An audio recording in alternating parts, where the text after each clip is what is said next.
Namaskar and welcome to Sunset Television. I am Vishal Dahiya and you're watching our show Perspective, where we bring you detailed analysis of key national and international issues. In today's episode, we'll discuss and analyze all aspects of this relationship and what is the road ahead. And for more on this, we're joined by a distinguished panel of experts. Let me first introduce them to you. Beginning with, we have with us in the studio former Mr. Ashok Sajjanhar, who's joining us. Welcome, Mr. Sajjanhar, to Sunset TV studios. We're also joined by Mr. Alok Bansal, Director, India Foundation, and Dr. Sreeram Chaulia, Foreign Affairs expert, is also joining us. Welcome, both of you gentlemen as well. Dr. Chaulia, one more, another important aspect here, and that's pretty much ingrained in the overall gamut of relationship which India has with ASEAN. That has been, particularly spelled out as well. That it's not just the Act East policy, but also for the wider Indo-Pacific vision, India's wider Indo-Pacific vision. So when we are looking at that aspect, and standing where we stand today, as the External Affairs Minister also in his remarks pointed out that the role of this 10-nation grouping is more important, more significant today than it has ever been.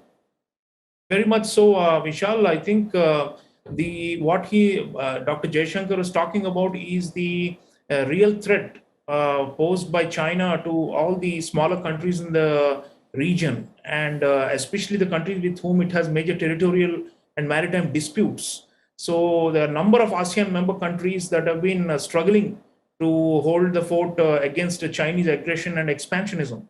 So they have been worried in the past, and they do believe that India can help them in some way, and so can the Quad countries. If not directly, then indirectly through formations like the new US-led Indo-Pacific Economic Forum. 7 out of the 10 ASEAN member countries joined the IPEF that the US has launched recently.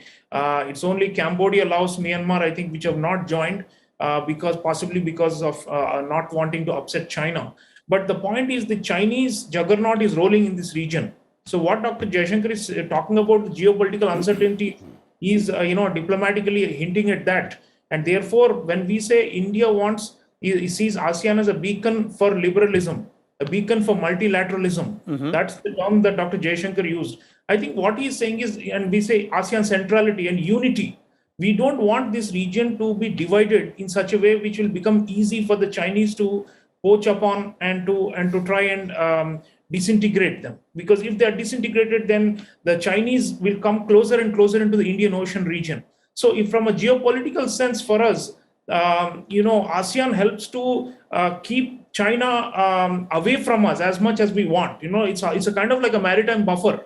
So I think we want ASEAN to be strong and unified, and we want the ASEAN institutions to be further strengthened. And that's why we are saying now we want to upgrade from strategic partnership to comprehensive strategic partnership. That is the commitment we have made at the Foreign Minister's special meeting. And what we mean by that is that defense element is coming in more now than before. And we have now committed to ASEAN-India maritime naval exercises. For the first time, all 10 countries together with us. In the past, we have done trilaterals and bilaterals with ASEAN individual countries. But now, imagine 10 together with India jointly. I think that is going to send a signal. We would like the eastern end of the Indian Ocean and the Western Pacific. That is the intersection, the area where the ASEAN countries exist. The South China Sea is very much central there. We are saying rules-based order. We are saying multilateralism.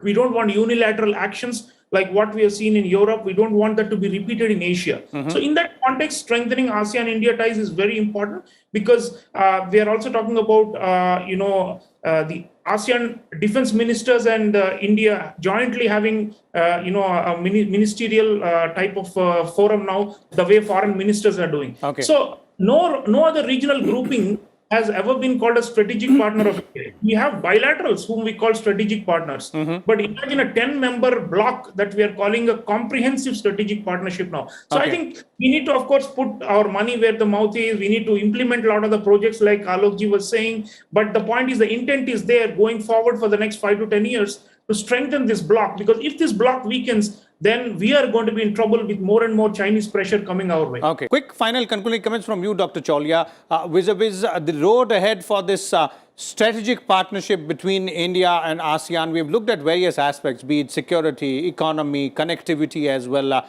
But taken as a whole, where do we see this relationship moving forward? I think we have to see it in combination with Quad in some form or the other. Because India alone, I mean, if you look at India ASEAN trade, for example, it's only around $80 billion per annum. And we have a free trade agreement for them running for more than a decade.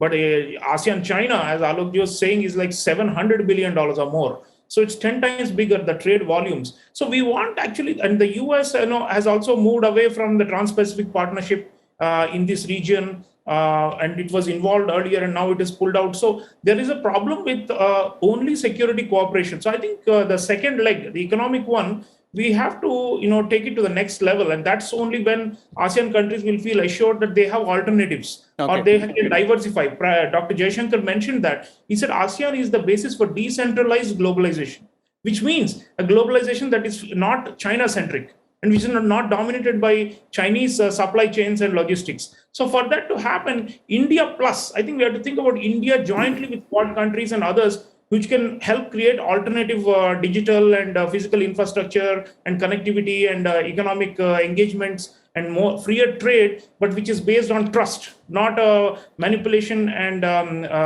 threat, which is what the Chinese model has been so far, as we've seen since the pandemic. So I think India plus approach ASEAN, that's kind of broader multilateralism will take us much further than simply just India-ASEAN. Okay. Broader multilateralism there, as Dr. Chaulia is pointing out. Thank you so much, Dr. Chaulia, Mr. Alok Bansal and Mr. Ashok Sajanar as well for sharing your views.